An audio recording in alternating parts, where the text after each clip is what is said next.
the very crucial topic of allyship. I'm proud to introduce today's speakers, Elena Gersman, Principal, Avenue M, and Demita Snow, Senior Manager, Publishing Technologies of the American Society of Civil Engineers, as they present their session, Understanding the Importance of Allyship, how we can leverage young professionals to change our organizations from within. Elena is a committed leader within the association industry, and as of July 27th, will be the incoming Executive Director for Inform. She has served on many volunteer boards and committees, including serving on the ASAE Board of Directors, chairing the ASAE Fellows Committee, co-chairing CES's annual conference, and chairing the ASAE Research Committee.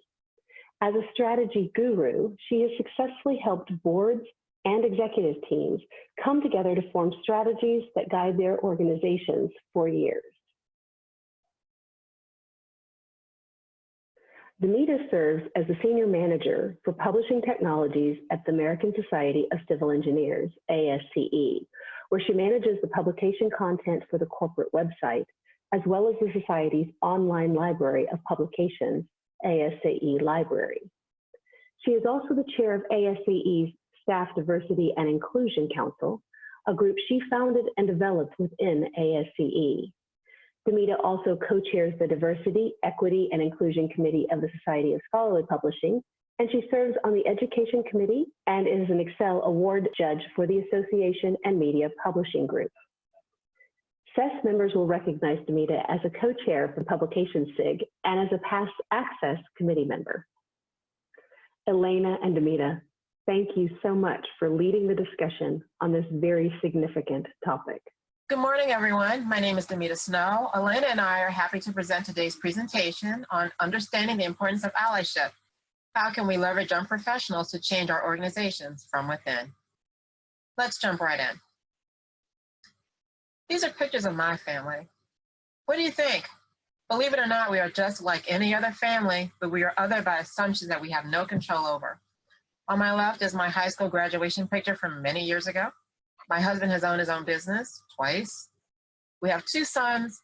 One is a pilot, and the other is moving to California this summer to be an actor, and yet he couldn't find a picture good enough for me to put on my slide. And I must add the dogs. We are no different than you, except that society has placed an added layer to our lives, which complicates things.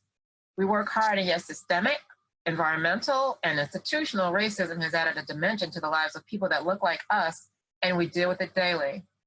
Anyone that is other by ageism, racism, sexism, or any of the other isms needs an ally.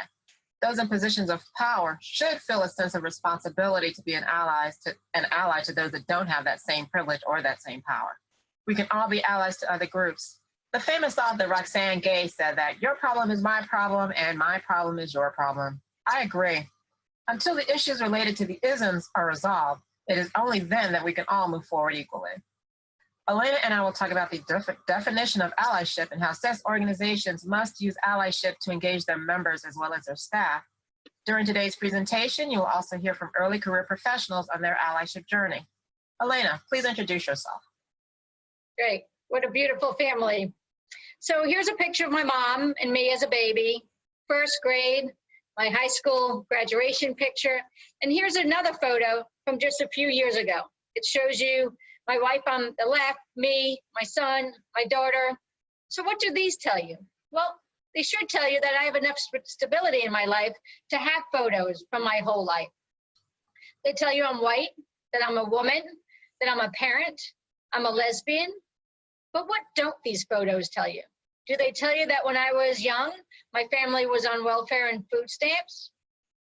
So taken together as a whole, I'm hoping that these tell you that I move in and out of places of privilege. And there are times when I can be an ally and I can use my position of power to help others. And there's other times where I might be marginalized and I need someone to be an ally to me. So why are we talking about the importance of allyship today? According to Pew Research, millennials became the largest generation in the workforce in 2016. In 2018, they became 35% of the American workforce, and it's still growing. Racial diversity is their most defining and impactful characteristic. 2015 census data points to millennials' role in transitioning America to the majority-minority nation that it will be in 2045. Based on these numbers, the types of people we engage with in our professional organizations will certainly change. According to Deloitte's 2019 State of Inclusion Survey, allies will serve as the missing link for organizations to truly embed inclusion into the daily experiences of their staff. Considering that perceived biases are in our organizations, allies can influence members and staff who may not see themselves as allies. We must also recognize intersectionality because we all have identities that overlap.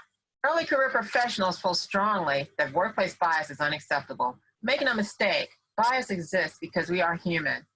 Currently, millennials feel that they experience higher levels of bias than baby boomers. By building an inclusive culture, you can reduce bias. Millennials also value the different perspectives that you get when you work with a diverse group. Early career professionals are certainly changing the workforce for the better. According to Forbes magazine, millennials work incredibly well with anyone. They value creativity and community over exclusivity and status. They want the best results and want to work with anyone who can get the job done. Consider this. Millennials and Generation Z joined the workforce when technology made it possible to connect with anyone in the world, people with different cultures, religious beliefs, and backgrounds. Small business owners can have a global workforce with just the click of a mouse. And freelance and project-based jobs are the norm for millennials and Generation Z. So here's a blueprint for today and actually going forward in your allyship journey. Be kind, be forgiving of yourself and others, be honest, be a risk taker, be respectful, speak from your own lived experience. Even if you read a story about someone else, that's not your story, it's someone else's story. Understand the value of discomfort because this might be an uncomfortable journey at times. And always think about the difference between one's own intent and the impact, because sometimes good intent does not come out as good impact. And the biggest thing with allyship that Damita and I have found is that you will make mistakes, but it's definitely better to try and make a mistake than not try at all. One of the things that Damita and I like to think about is James Pogue's The Big Eight. So James is an expert, diversity, inclusion, unconscious bias, professional and expert and trainer. He talks about the Big Eight: race, gender, age, sexuality, politics, ability and disability, religion, and socioeconomic status. Now, the thinking is that everybody on this call, we probably have some of these attributes in which we're in a power position, but there might be a couple in which we're in the marginalized or less power position. And allyship allows most of us to leverage these opportunities where we do have the power. And a huge component of allyship is not waiting for the other to stand up for themselves, but actually using one's own position of power to stand alongside or behind them. And it's not because they can't do it all, it's because they shouldn't have to do it all. And that's where us being allies come into being. So, is this a session about diversity? You might be thinking, haven't we talked about that enough? So let's talk about the difference between DEI and allyship. Diversity is a very broad topic to include ability, race, ethnicity, gender, national origin, communication styles, etc. Equity seeks to ensure fairness and opportunity and treatment. Inclusion gives everyone a voice in the face of power differences. Allyship is one part of that equation. Everyone has the ability to be an ally. Cis people can be allies to members of the transgender community. White women can be allies to people of color. Able-bodied people can be allies to those with different abilities. Men can be allies to women. Economically privileged people can be allies to those who are not, and so on. You get the picture. Allyship is just one key to creating an inclusive environment. Our session today is about allyship. So, allyship, here's some quick tips. Well, A is for action. Be an ambassador of change. Speak up for others when they don't have a voice, where you can really amplify their voice and the diverse voices in the room. L is for listen. Let others speak. And when you do talk, make sure that you're asking respectful questions, but definitely listen more, talk less. The second L is for learn. Be proactive in your own education. Don't expect others to teach you, because you are responsible for teaching yourself. And Y is for yield. This is about you being an ally. Sometimes the best thing for an ally to do is to get out of the way. Other times it's about making a clear path for others and allowing them to move forward. So I just gave you a definition of allyship. Damita gave you a great definition, but now let's go to the definitive source for all definitions, YouTube. I think we all have a responsibility to make the world that we live in a little bit better. And you kind of have to start where you are. What allyship is listening, compassion. To immerse yourself in content and experiences and stories from groups that aren't of your own.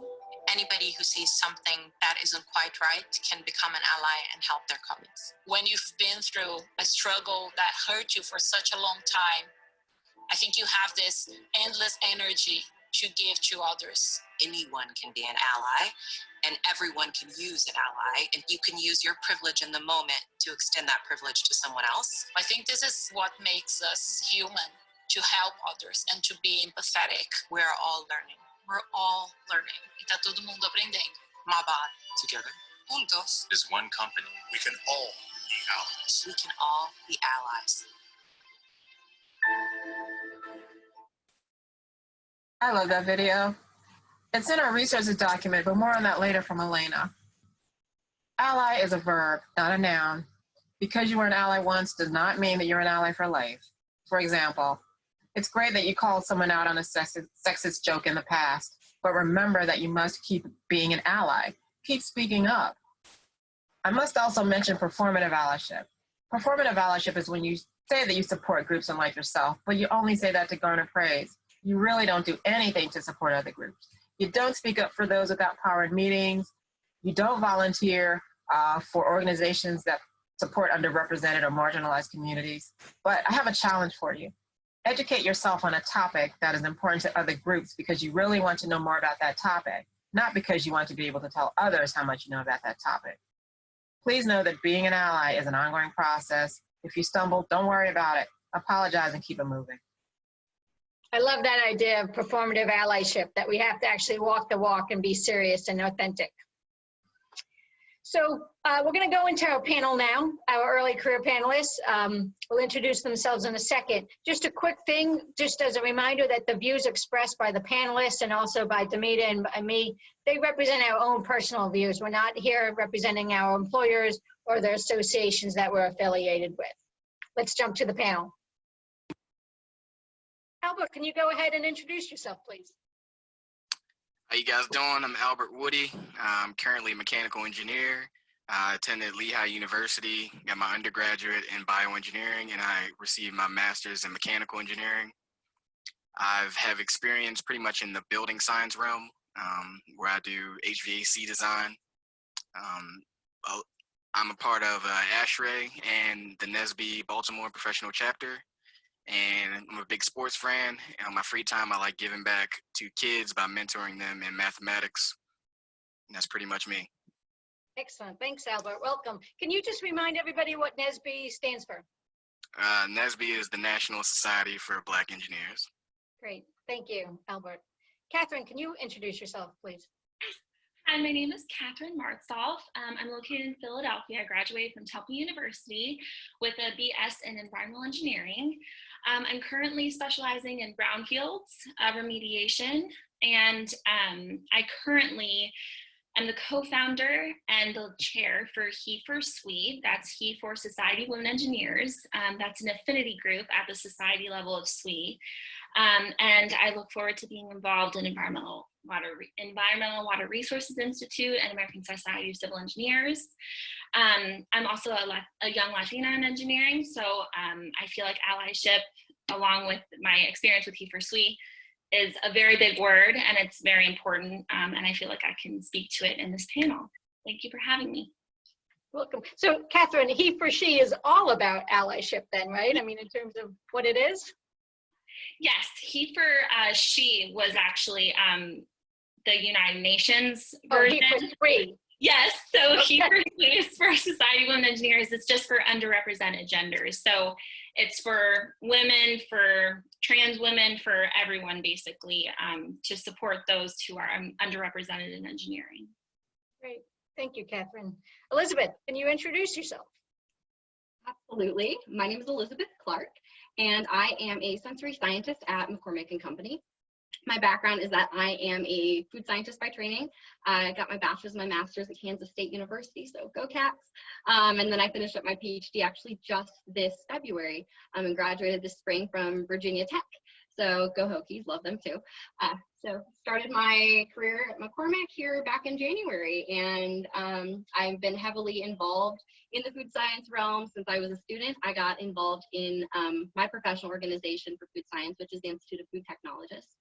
I got involved as a student member volunteering, and have served in several leadership positions, and have just, kept myself very busy between IFT and my new career and being a student. So it's been great. Thanks.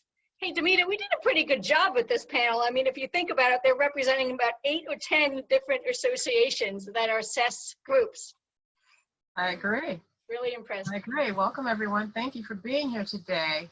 Let's go ahead and get started. I have a question for each of you. We can start with Catherine. What does allyship mean to you? When did you first hear of allyship? And I think you told us a little bit about He for Swe. But I also want to ask you, where can you be an ally and where might you need an ally? That's a very good question. So when I hear allyship, I think of advocacy. That's the first thing that comes to my mind.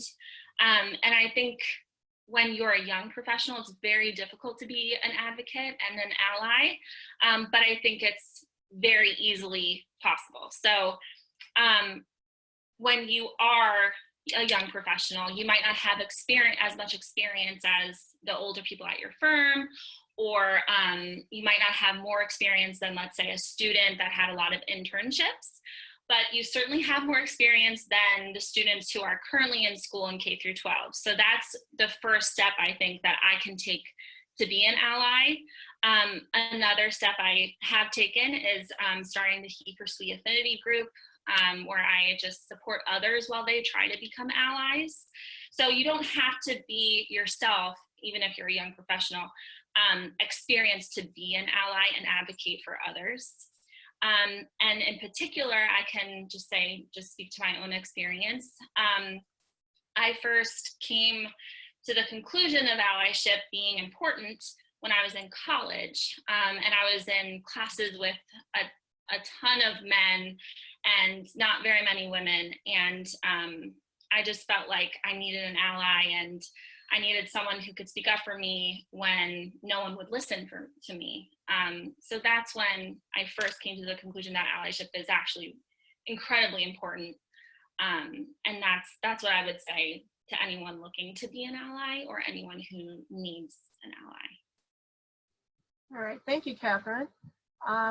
Albert, let's go to you. When did you first hear of allyship? Where can you be an ally and where might you need an ally?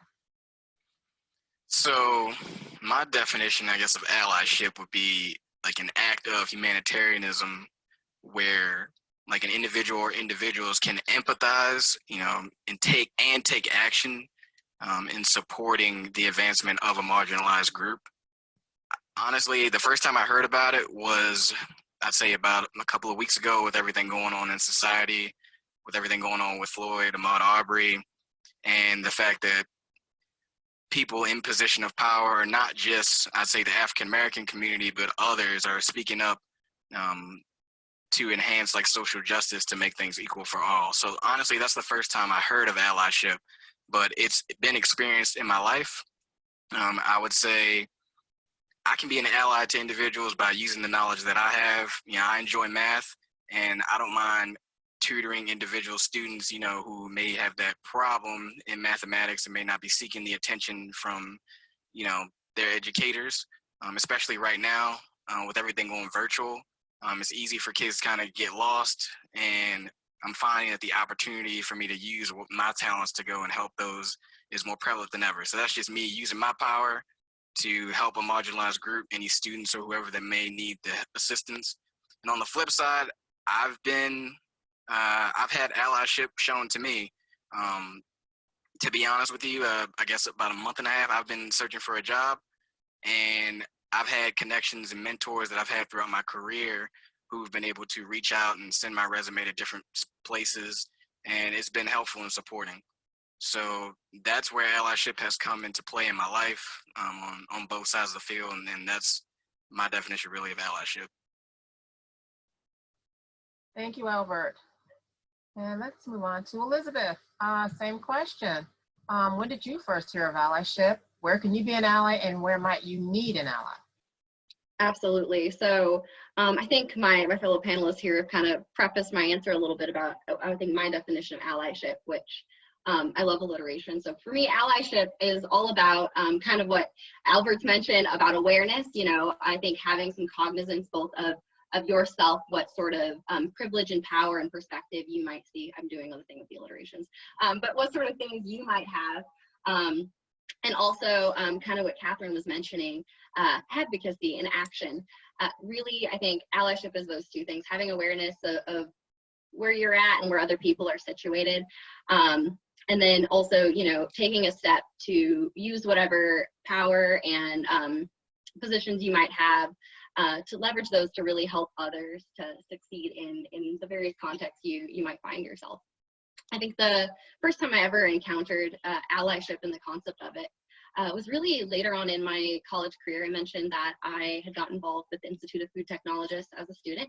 And one of those leadership positions that I held, and I still hold, is I'm in the student office of the president. So it's been a 3-year term, and I have the privilege in that role to serve on the IFT board of directors. And one of the major initiatives for our organization during my time in office has been to implement a strategic plan related specifically to diversity, inclusion, and equity. And part of that, before we as a board were prepared to make some decisions about that, you know, we needed some education, we needed some awareness. And that was the first time I really encountered it, was really during the kind of training they did with us as a board. And since then, you know, I've taken it into my life. I think I've realized as far as allyship goes, there have been situations where, because I have such a fresh perspective from being a student, and because I'm out now, whether it be from my professional organization or whatever, I'm out in the working world, and I'm really able to be an ally for students, especially student interns here in the workplace. And during these tough times when, you know, their internship experience is a little bit different, so really advocating for them and helping make sure they have similar experiences to what they would have otherwise. And I think one of the situations that I've recently realized that I needed an ally was in a local IFT section meeting. I'm on the leadership team there, and we were revitalizing the section. They needed to find a new person who wanted to be president. And because of my experience with IFT, naturally a lot of my fellow folks in the room who happen to be seniors at my company that I work at, were like, yes, Elizabeth, you should do this. And I, you know, starting off as new professionals, like, oh my goodness, you know, I just started this new job. I defended like 2 days ago. You want me to take on the president of this? I'm still sitting in a presidency role. Like, you know, I've just got so much going on.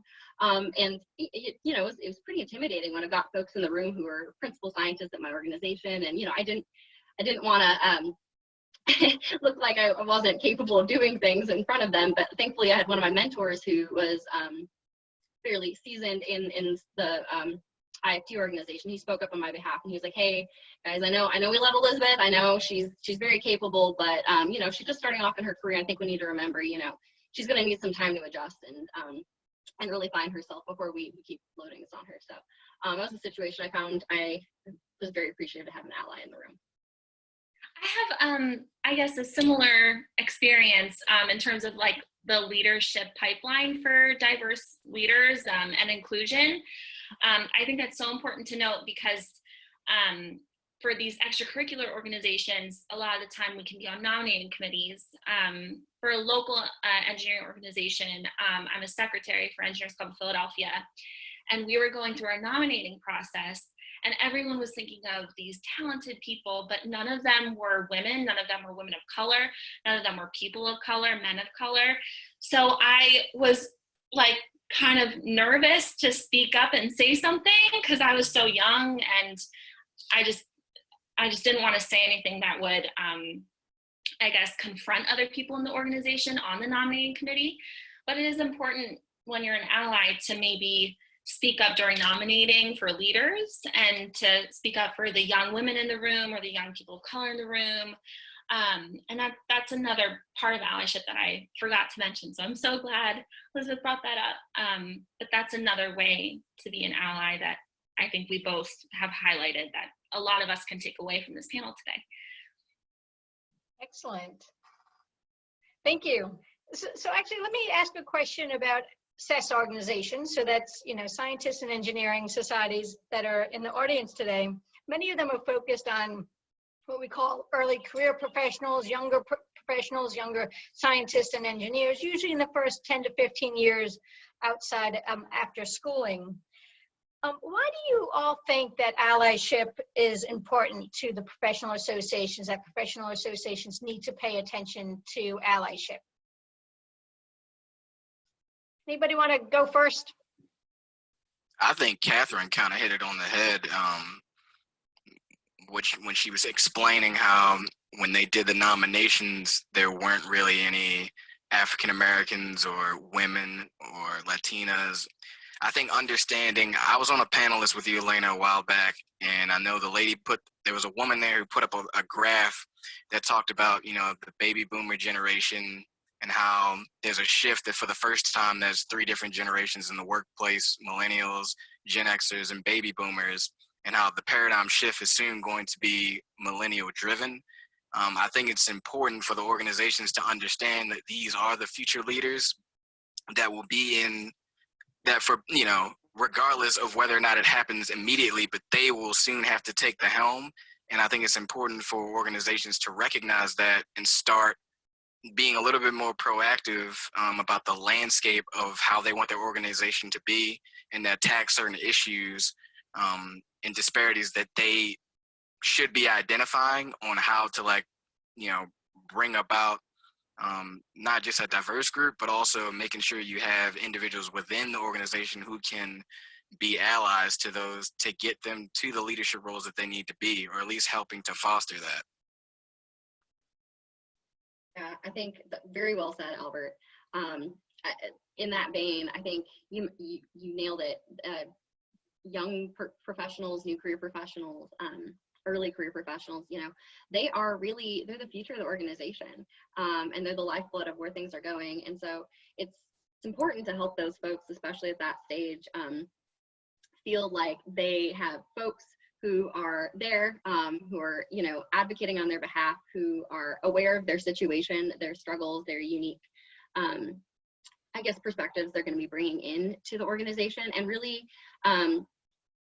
making a concerted effort to create a place that, like you said, is not only diverse, but also is inclusive. Because a lot of times, folks, I think, really, they get hung up on the idea of leading with diversity and having a group of people there, and then all of a sudden you're there and you're in the room as a young professional or as a student or whatever, and all of a sudden you're not really in a place of power to be able to speak up and to be able to contribute. And you're an important voice in that room, you're there for a reason, but sometimes you're not in a position where folks have created an inclusive environment where you can actively contribute in the ways that they're hoping to. So I think as we look to the future for a lot of these professional organizations, really making sure that the folks who are in leadership and the folks who are either on staff or the volunteers are really aware and understanding of what I think the basics of diversity, inclusion, equity look like. So that way, as they go about being aware and trying to advocate on behalf of folks who are the future of the organization, they're creating a place where they can inclusively thrive and contribute. Albert and Elizabeth, you guys. Albert and Elizabeth, you guys both nailed it on the head.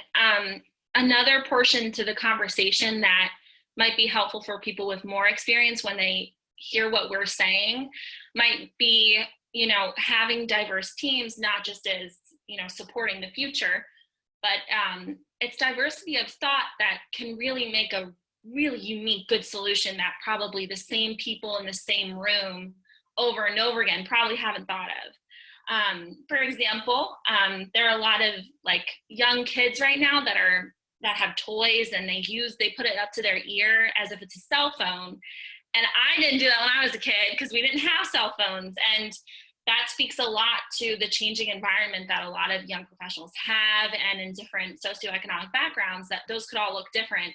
And your experiences form your solutions. So having diverse teams and making everyone feel welcome, and not just welcome, but important and essential, makes the teams better in these organizations and makes the solutions better.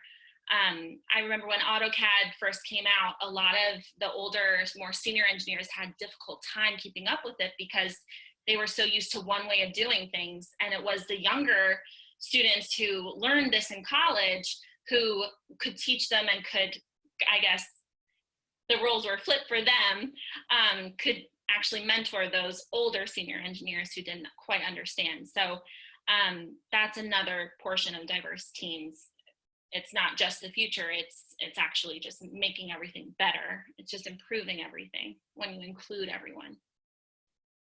Absolutely. And, you know, I've seen a lot of, from IFT board perspective, you know, professional organizations really struggling to reach our generations and other folks, and really as they're looking for the future, and they're competing with things like technology and other detractors from wanting to participate in these groups. I think one of the things that is really an advantage is the power of people that you have in these organizations. And really, you know, the internet can offer all the jobs and all the resources, but having the power of someone to be an ally for you and to stand up for you, help you succeed in the workplace, help you get that job, help you get the leadership experience that you're looking for, like that, bar none, is just such an advantage that these organizations really have to leverage moving forward.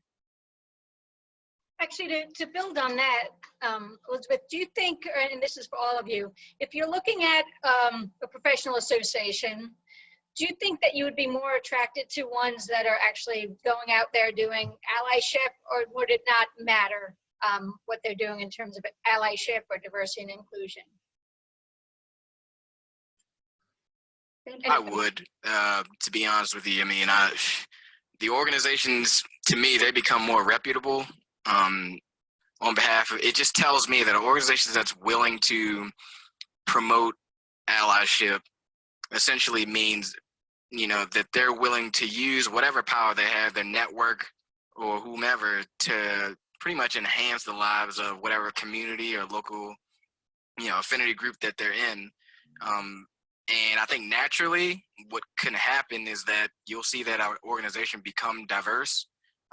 You may, you know, it might not be something where if you're constantly if you're in a situation where you can engage maybe those with less privilege, and they get the word out and say, hey, you know, my organization just went to this local school downtown, or this, that, and third, and did this. We had a really good time, like good event.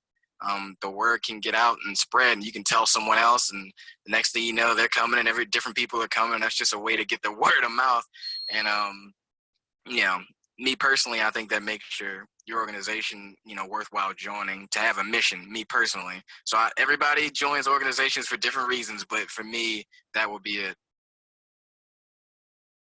I can completely agree, and Albert basically said everything that I would say. I think when an organization doesn't show that they're willing to go out into their local community, especially with these national societies, a lot of them have local sections.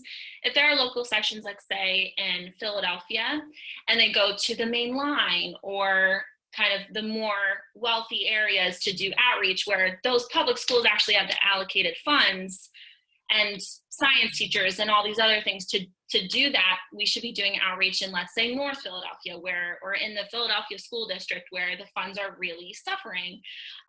It says a lot to me as a member. So I completely agree with that. And I had an experience, I guess this is aside from being an ally for K through 12, I had an experience with a local section where I had wanted to approach a technical group to become an institute.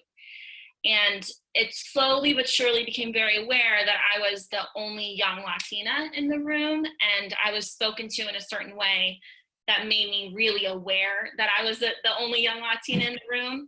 And that experience in of itself just made me really look closely at the organizations that I want to be a part of. So if not going into a new organization and being aware of their local outreach, if not just going into it, but looking for organizations that actually promote allyship in the future, those are two very distinct experiences I have with looking for these organizations and choosing whether or not to be a part of them.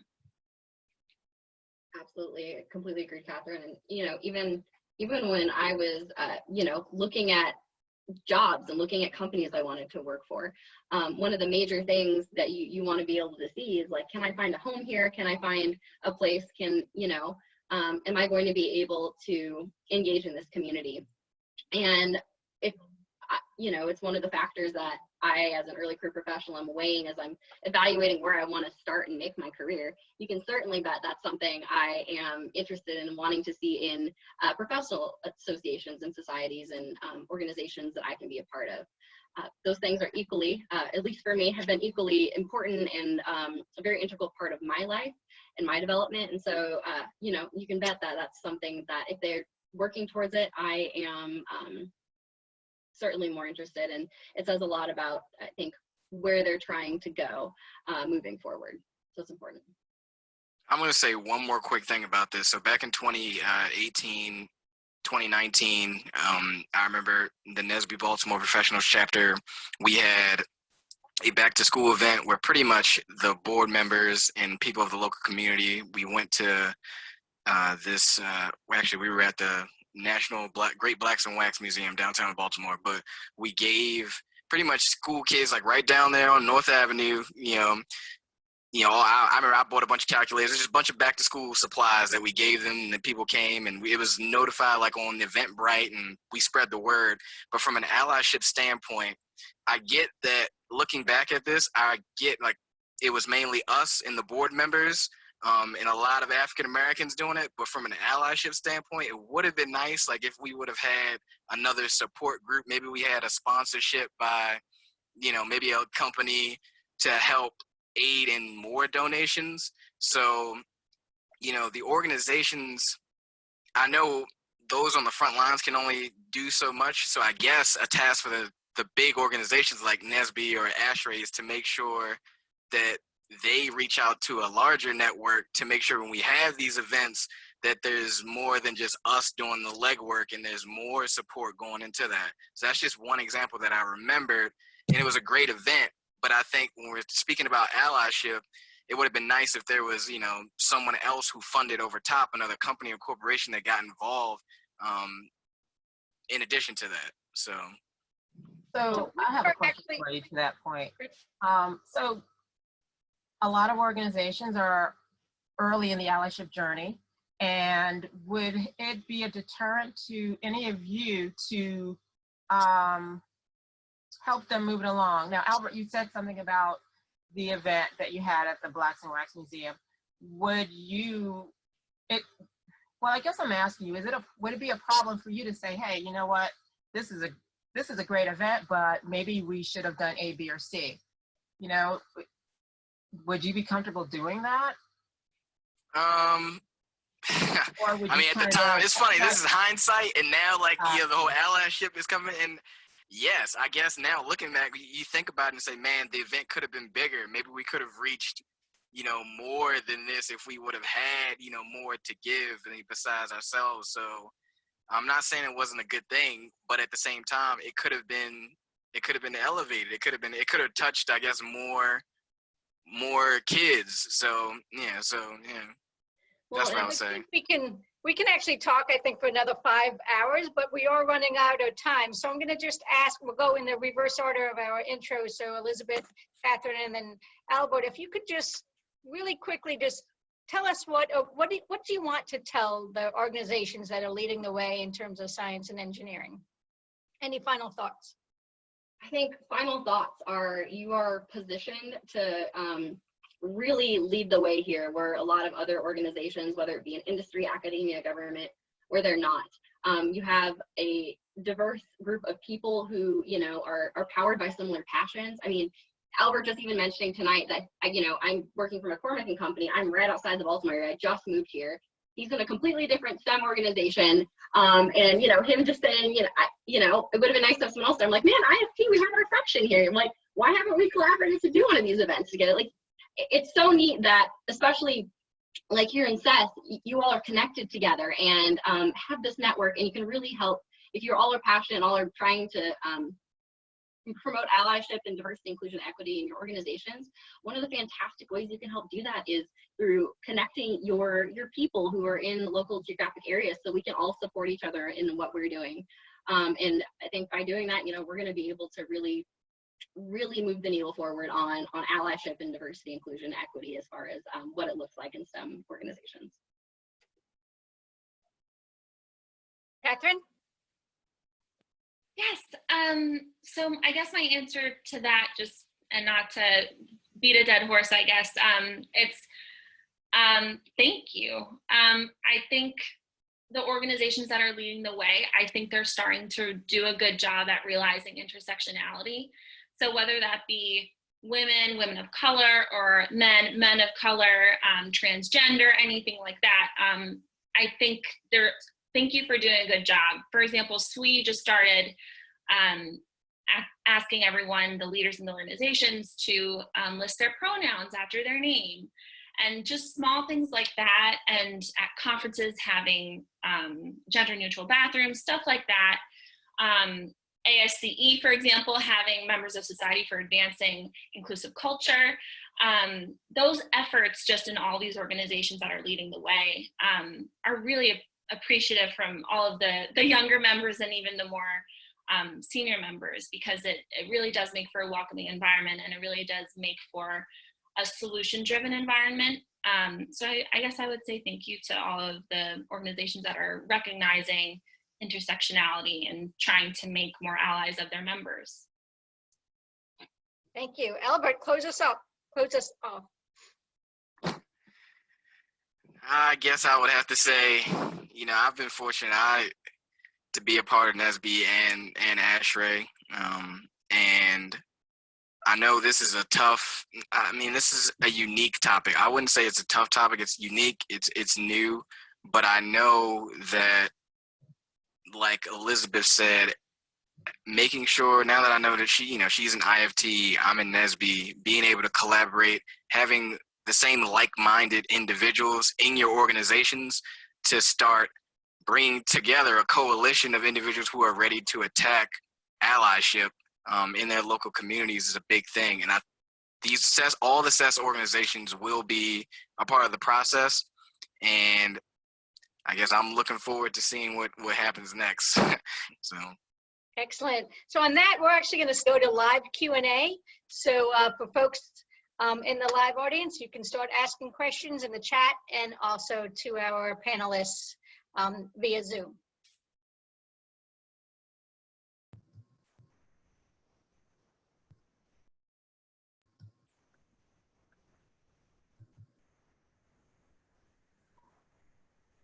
Before we go to the Q&A, I wanted to mention that unfortunately, Catherine Martsolf is not able to join us this morning for the Q&A, but I see that we have quite a few questions, so let's get started.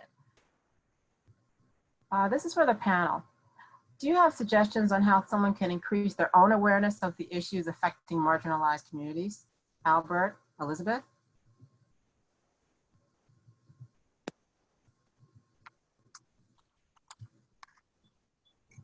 Hey, could you repeat the question one more time? Do you have suggestions on how someone can increase their own awareness of the issues affecting marginalized communities? I would say you may be able to find out from members writing your own association. You could go to them initially. They may have some thought or input on it first, right there in your own organization. And then I would say, keeping up with what's going on in society daily. So those are just two areas that I would point directly. First, writing your organization, and then keeping up with what's going on in society right now. Thank you. Elizabeth? I think another way you can, increase your own awareness about these things is to actively step out and get engaged in other groups that are, not your normal community groups you get involved in. So whether it's joining at your company or within your organization, any of the DEI groups that are built for communities, really seeking to put yourself and immerse yourself with those folks, listen to them, hear them, and just learn by hearing their experiences. And any of the things I have to say, I think is a good step as well to really, try and increase your awareness about what they're going through and how you can be an ally to them. Great.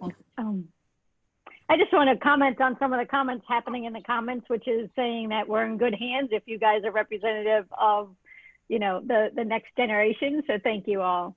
I have a comment, and then I'm going to go to Veronica's question that she put in the Q&A.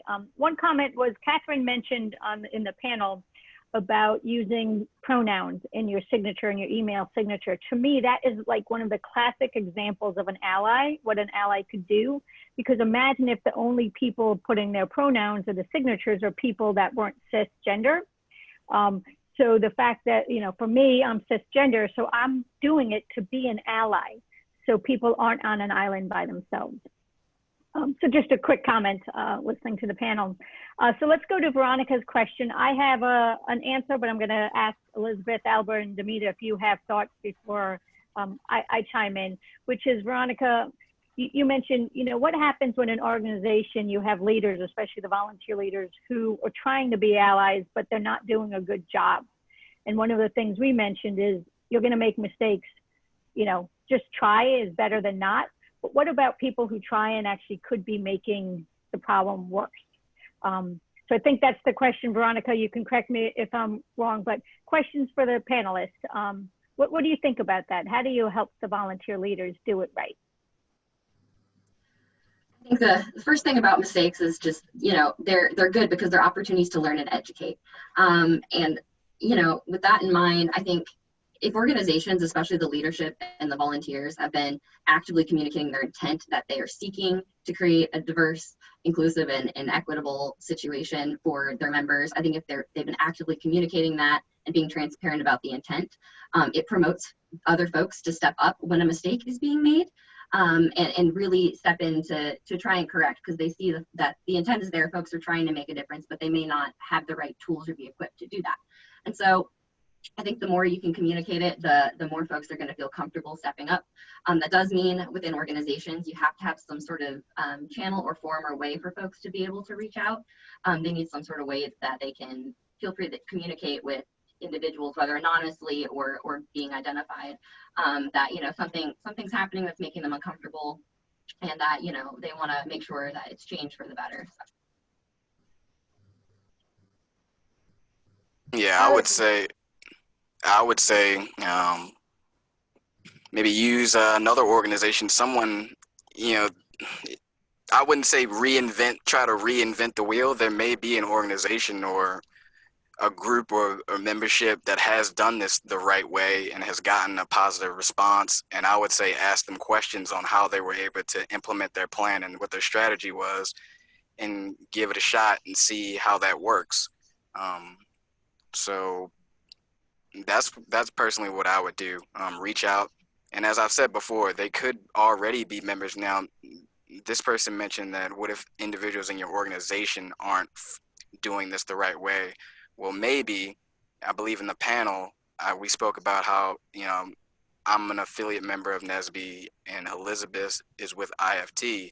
Now, maybe let's say, for instance, Elizabeth's IFT organization is having an issue with how to reach, performing allyship.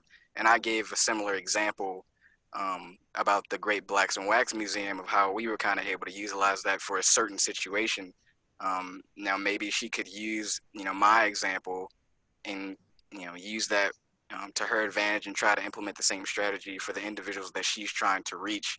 And then that fosters a communication between us two. And then, maybe there's some things that don't go well on her end, and there were some things that didn't go well on our end. And then we could come together, the whole diversity of thought situation, and then we could collaborate. And for the next time around, when we're reaching another group, the outcome could be better. So. There's not much more that I could add to that. As Elizabeth mentioned, the intent is there. The impact is not necessarily where you want it to be. And I'm a firm believer in not reinventing the wheel. So as Albert mentioned, maybe find out what other groups are doing and create some partnerships. That's great. The only thing I'll add is that, you know, one of the questions, like, is there ever a time when it's not a good thing? I don't think so. I think that everything is a teachable moment. So if someone does make a mistake, I think it's up to someone who knows something about it to call, you know, pull them aside and say, I think you meant good with that, but do you mind? Ask them for permission. Do you mind if I give you feedback on that? And then provide them with the feedback. But then if you also remember that one of the L's in ally is learning. So making sure, I mean, part of your question, Veronica, is can I be an ally to a group that's really different than me? And I think the answer is yes, if you've done some homework. So definitely educate yourself. So if you want to be an ally to someone who isn't, that you don't have much experience with that group, how do you educate yourself before you actually go out and become a full-fledged ally? And Veronica, if you want more discussion on that, feel free to type it in. But go ahead, Damita. Sure. We have another question. Albert and Elizabeth, you mentioned allyship and mentorship. So the question is, what are the differences between the two, and are there similarities with the two? You have thoughts, Albert? I'll let you go first this time. I'm trying to think. I guess so. In my current situation, I have a really, I guess, pretty good example. I'll try to explain it. In my field of work, I've come across, I've had mentors. And when I say mentors, I mean, these were individuals in my life who have helped me learn my field of work. And that's a good thing. That's someone who I consider as a mentor. Now, when it comes to allyship, the fact that they were able to recognize a certain situation that I was dealing with and decide to offer, you know, their user privilege that they had, being maybe a senior mechanical engineer or someone who's renowned in the field and who has connections, to offer and say, hey, you know, because of the relationship that we were able to make, and, you know, I'm going to step out here and say, if you need, like, you know, a recommendation for something, I'm going to go ahead and send this resume on to someone else. Because I think oftentimes people believe that, oh, well, he was your mentor. He should have been all over. He should have been able to do that. But in reality, I think that's not always the case. Sometimes you get people who you deem your mentors, but when you're trying to get, you know, a job, or you're trying to get a leg up, or you're trying to be involved in this and the third, they may or may not vouch for you. And so them being able to recognize, you know, what position do they have to assist on behalf of someone else who may be struggling. And I say that because, you know, often when I'm tutoring individuals, it's more so for me knowing that I have a skill set and knowing that I could make their lives better at the end of the day. I'm not really trying to seek something back in return for it. It's just, hey, this is what I have. I see you struggling, and I'm going to help you out. And, you know, not trying to get something in return. I believe Damita said this in the panel, performative allyship. That was the whole thing, just to get the pat on the back. You know, I did this for you. Great job. Where's my certificate? You need less of that, because, I mean, okay, who cares? Like, I mean, in the grand scheme of things, it's just because Albert was here as, you know, a worker underneath me, would I've been able to do that to the next person who I didn't even mentor at all? You know, maybe he was just there and he had my contact information and he reached out and said, hey man, I'm looking for a job. How would you treat them then? So would you use your position of power then? So, you know, that's how I distinguish allyship and mentorship. Great points, Albert. And I think, you know, For me, the distinction is fairly simple. You know, mentors are oftentimes someone who's in your group. They have some level of similarity or experience overlap, or some way they can connect with you, something in common. And oftentimes they're trying to, you know, help you progress based off of their experiences doing a common thing. Allyship, you don't have to have any commonalities at all with folks that you are seeking to be an ally for. So for me, that's the distinction here is, you know, there might not be any overlap in your experiences, your social, your career groups, but you have the ability to really step up and advocate and on behalf of these folks. You know, how about you answer that question? Because I know you have a great answer.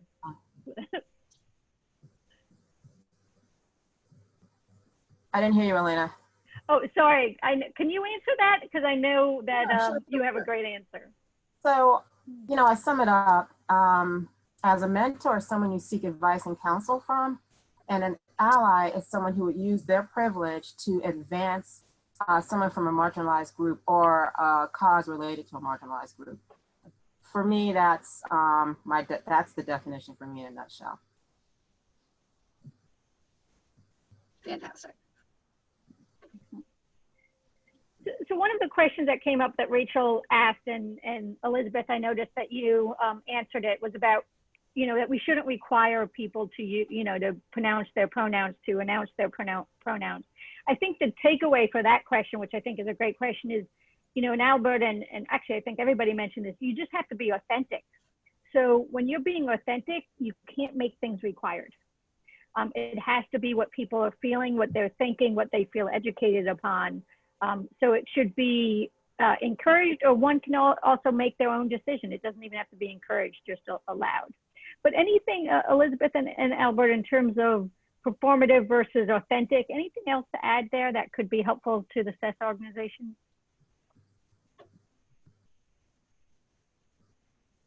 You know, I think the authenticity piece is so key, Elena. You know, no matter what you're doing, I think if you're being authentic, you're communicating the intent, and you know, every step you have an opportunity to take to try and create a diverse, equitable, and inclusive environment really just continues to affirm to the people within the organization community that this is something that matters to you, and this is something that you, whether or not you're making mistakes along the way, you're really seeking to have. And so I think as you go along, just keep trying, keep communicating, keep trying to make a space for this to happen. The reason I said, you know, make sure it's invited, make sure people know, because people oftentimes don't know what they don't know. So if you're leading by setting an example, or at least communicating to let people know, hey, you know, feel free to share your pronouns, feel free to do this. We seek your feedback. If we are making a mistake, please do address it. I think, you know, the more you can be transparent and communicate that out, it does give people kind of the affirmation they need to step up and participate and contribute to help make the environment progress. So. I'll let Demita go. No, go ahead. I was looking at a side question from Ms.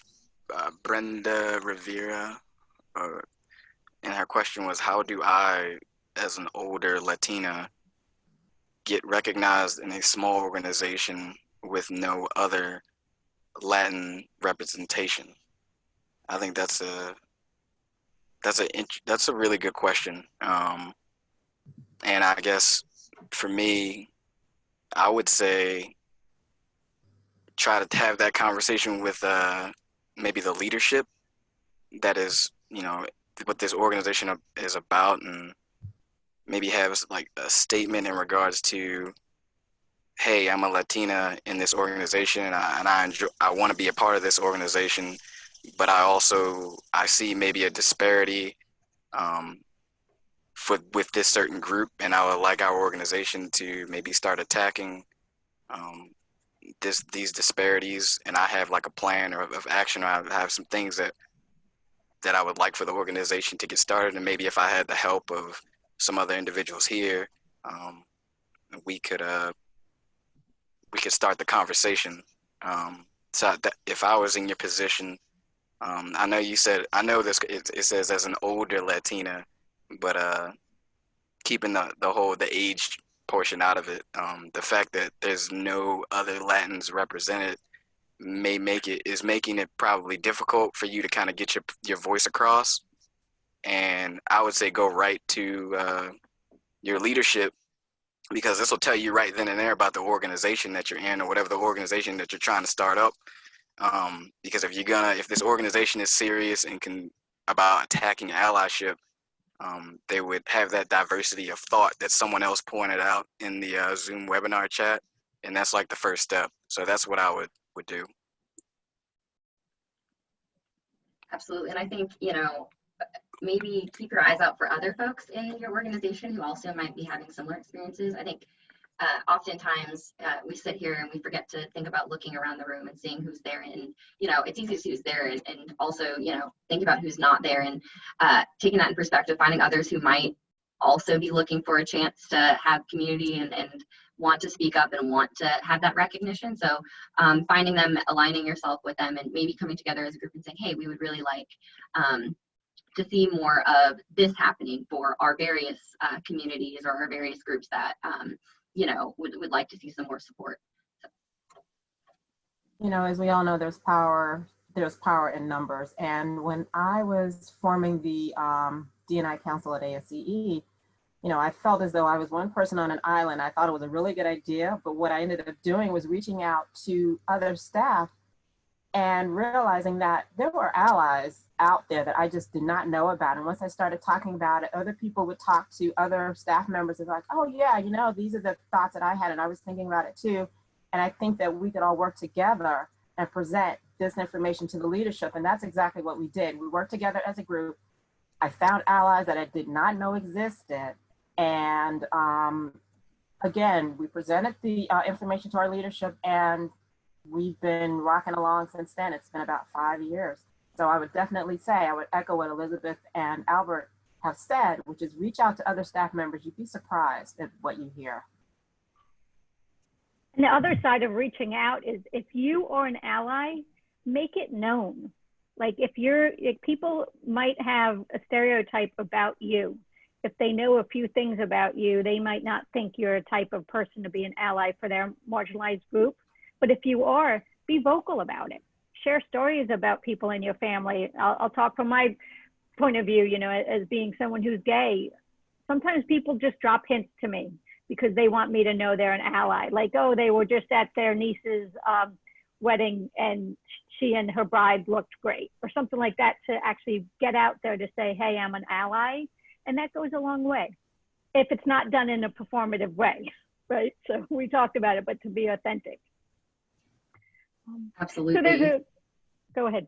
Oh no, I was going to say absolutely. I think I was going to reflect on my own experiences. I think oftentimes, if we have time, I'll reflect. But so oftentimes I think I'm one of those human beings that gets perceived as being kind of uptight, very career focused white woman who maybe, you know, isn't interested in anything beyond just progressing the things that she's interested in her career. And so I had the opportunity last week, you know, I've always identified myself as an ally, but never, I guess, gotten out and had the opportunity to really show that to folks. And so during IFT's virtual conference last week, Shift 20, we had a really cool dance party session as like a community social, and it was to be followed by our LGBTQ+ community event and networking event. And so it was really fun. We had this drag queen show up to the dance party, and everyone was invited to kind of show up and dress either, you know, fun, be authentic, wear wigs, you do whatever you want. And so one of my good friends and I, who also, she's in the LGBTQ+ community,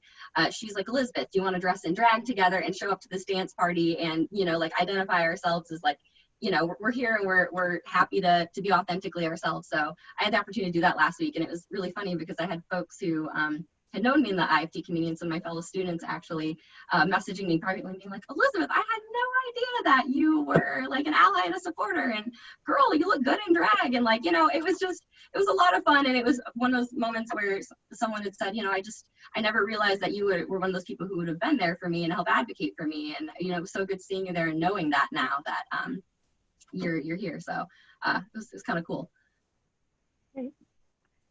Thanks. So someone also had a question, I believe Ms. Jasmine Wallace, take the last question a step further. what is the difference between allyship and sponsorship?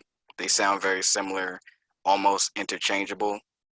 And I would say, true, sponsorship could be a form of allyship. Right now, you're seeing a lot of that in the NFL, the NBA, with money going towards like certain groups to help local communities. But the real question is, it's going to be a very personal question, because the question is, okay, well, what is your intent?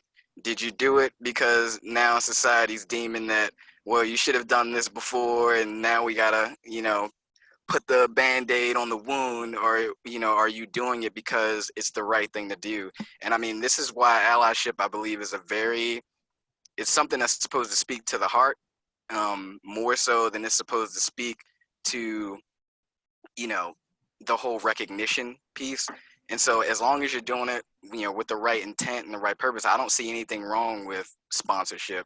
Matter of fact, I made a statement earlier about how maybe if, the event that we had at the Great Blacks and Wax Museum, if it had maybe a sponsorship by a larger corporation or a company within Baltimore that was willing to support, it could have impacted a lot more individuals. So I think intent is very important, and sponsorship is just another form of allyship. I mean, it's an action that assists and aids with allyship.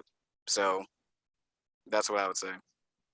I love that answer, Albert, because I think all of these words, advocate, mentor, sponsor, allyship, they're all part of seeing people as humans and helping each other. Sometimes I think about allyship as it doesn't have to be one-on-one. So, Catherine and Albert mentioned in the panel, and I think Elizabeth too, about the nominating committee and making sure that people are nominated across the swath of humanness in terms of diversity. And I think that's where allyship, so it's not about always saying, let's nominate this particular person, but let's make sure that the nomination slate is diverse. And that could be a form of allyship. So just thinking about it like this, that is helpful to me. We have another question here. What strategies do you see for incentivizing and rewarding support and action for diversity as part of a person's job performance? Elena, Albert, Elizabeth? That's a tough one because you can't, I think it goes back to that discussion we had about requiring pronouns. If once you require it, it's no longer authentic. So I think it's more about people maybe being incentivized or rewarded for doing really good things in the allyship and making sure, let's go back to nominations, someone in charge of nominations, when you notice that it's a very diverse slate, it meant that they went out of their way probably to do that. Or if they're in conferences and you notice that the conferences that they're putting on in their meetings, it's not, everybody on the panel doesn't look the same. What are they, so actually trying to come up with examples of people doing it right and promoting that to all of the staff. Promoting your wins as a way to incentivize and bring people along. I saw this question and I was thinking about the values of the organization. Some organizations tie the employee performance to the values of the organization.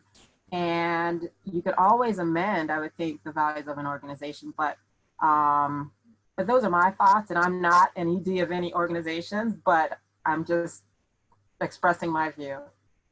Albert, Elizabeth, is there anything you'd like to say?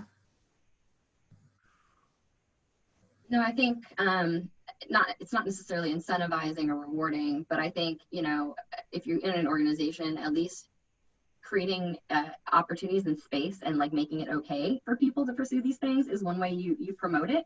I think I talked to one of our new employee hires here, and she was telling me she wanted to attend this one session or this thing for a DEI session, but didn't have the time in her schedule, given her breaks, given her hourly times to fit it in. And so I think, if you're in a position where you have the opportunity to help create a space for your employees or folks within your organization,